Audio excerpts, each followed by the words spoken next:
Hello everyone, कैसे हैं आप सब। आई होप आप लोग बहुत अच्छे होंगे। दोस्तों आज मैं जा रही हूँ महाकुंभ पर्व में स्नान करने, जिसको बोलते हैं अमृत स्नान। आप लोग देख सकते हैं मैं शुरू से यहाँ से ब्लॉग बना रही हूँ और वहाँ तक जाके आप लोग दिखाती हूँ कि सरकार ने क्या क्या सुविधा दी है, क्या क्या दिया है। मेरा ब्लॉगिंग का ये चैनल है, आप लोग देखना और देखना कि कैसे वहाँ जा सकते हैं और सरकार ने जो भी सुविधा दी हुई है उसका हम लोग कैसे फ़ायदा उठाते हैं और फिर कैसे स्नान करते हैं। क्योंकि दोस्तों सरकार ने इस बार लगभग बहुत सारे चीज़ें खर्चा की और बहुत वर्ड से लोग आ रहे हैं वहाँ पे नहाने के लिए। और शुरू से लेकर लास्ट तक आपको सारे प्रोसेस दिखाऊंगी, लेकिन वीडियो को आपको स्किप नहीं करना है, शुरू से लेकर लास्ट तक सारी वीडियो देखना है ताकि आपको भी पता चले कि हम वहाँ पे कैसे जा सकते हैं, रहने की क्या व्यवस्था है, खाने की क्या व्यवस्था है, अगर आप दूर से आ रहे हो तो आपको रात में क्या प्रॉब्लम हो सकती है, सारी चीज़ें बताएंगे। और ये जो अमृत स्नान है दोस्तों, बहुत वर्ड से लोग आ रहे हैं यहाँ पे अमृत स्नान के लिए, क्योंकि पहले दिन लगभग भारी संख्या में लोगों ने वहाँ पे स्नान किया। 1,38,00,000 लोगों ने पहले दिन अमृत वर्षा का स्नान किया और वहाँ पे उस चीज़ों का फ़ायदा उठाया कि यहाँ पे सरकार ने क्या दे रखी है।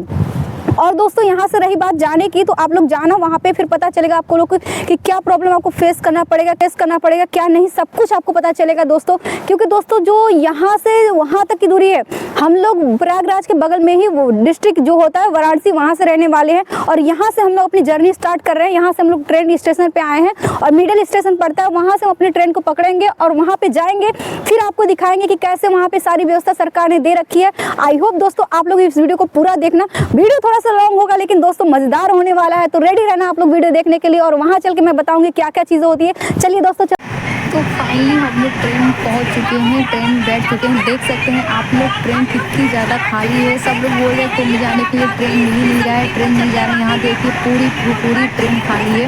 अकेले मैं सीट पे बैठी हूँ, चाहूँ तो यहाँ पे लेट के भी जा सकती हूँ, देख सकते हैं। और एक सीट पे हम लोग पूरा एक लोग बैठे हुए हैं और ट्रेन पूरी खाली है। दोस्तों आप लोग भी जाइए, कुंभ का मजा लीजिए।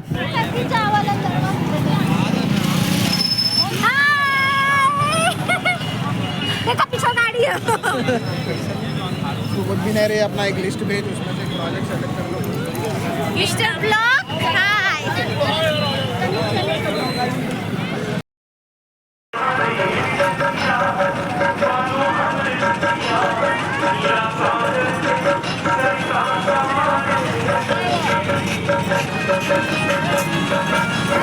देख सकते हैं आप लोग रात के 3 बज रहे हैं और रात के 3 बजे लगभग भक्तों की कितनी भारी यहाँ पे भीड़ उमड़ पड़ी है। रात के 3 बजे भी यहाँ पे नहाने के लिए जगह नहीं मिल रहा है। मतलब आप लोग सोच सकते हैं कि कुंभ में कितनी ज़्यादा, यहाँ पे मेन संगम नहीं है, मेन संगम उधर है, लेकिन इधर के एरिया में भी ये आउटर एरिया है, लेकिन यहाँ भी लोग रात के अभी 3 बज रहे हैं।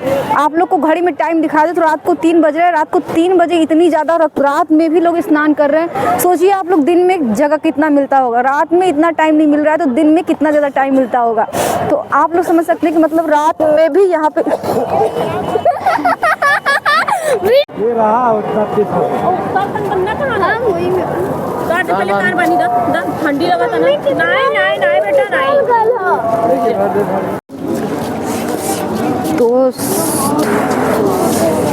इतना ठंड है, देख सकते हैं आप लोग। रात के 3 बज रहे हैं और रात के 3 बजे हम लोग ट्रैवल कर रहे हैं कुंभ के पूरे चारों तरफ। देख रहे हैं कहाँ क्या क्या व्यवस्था है, समझ में नहीं आ रहा है। रात में कोई भी लोकेशन समझ में नहीं आ रहा है, लेकिन फिर भी सारे लोग जा रहे हैं। देख सकते हैं आप, इधर देखिए सबका कितने लोग जा रहे हैं। रात के 3 बजे अभी देख रहे हैं, दिन भी नहीं हुआ है लेकिन लोगों का आना जाना बिल्कुल बराबर जारी है। ये देखिए ये सबसे बड़ी नदी है, ये सबसे बड़ी नदी है जिसको बोलते हैं गंदकी वाली नदी। यहाँ पे सारे यहाँ जो कि सिटी है ना, वहाँ के गंदगी आते हैं, मतलब नाला आप एक प्रकार से बोल सकते हैं। अभी ये कहाँ पे मिली हुई ये तो नहीं पता, लेकिन इतना ज़्यादा यहाँ पे ये सब हो रखा है। आप लोग देखना, यहाँ से आप लोगों को कुछ दिखाई भी नहीं देगा, मतलब कि आप लोग कुछ देख भी नहीं सकते। अभी रात कितने हो रहे हैं और लोगों का आना जाना कम नहीं हो रहा है। प्रॉपर आप लोग कैमरे पे बने रहिए, आप लोग को बताएंगे कैसा कैसा माहौल है। धरना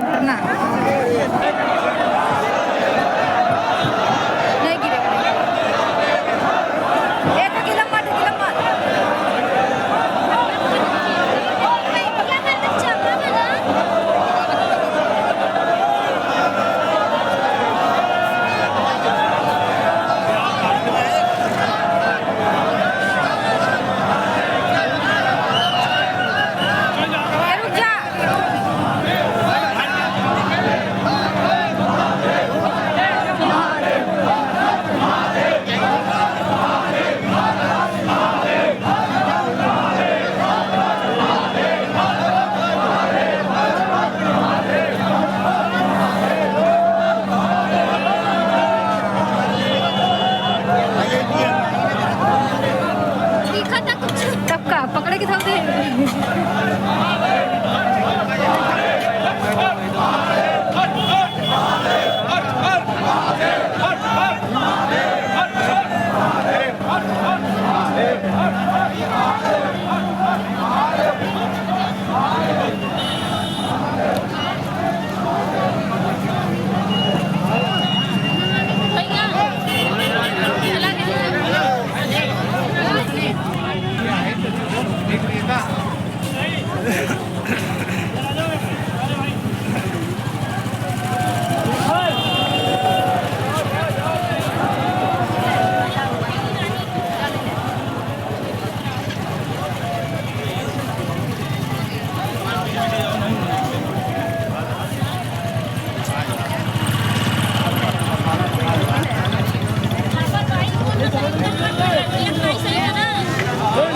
चलो चलो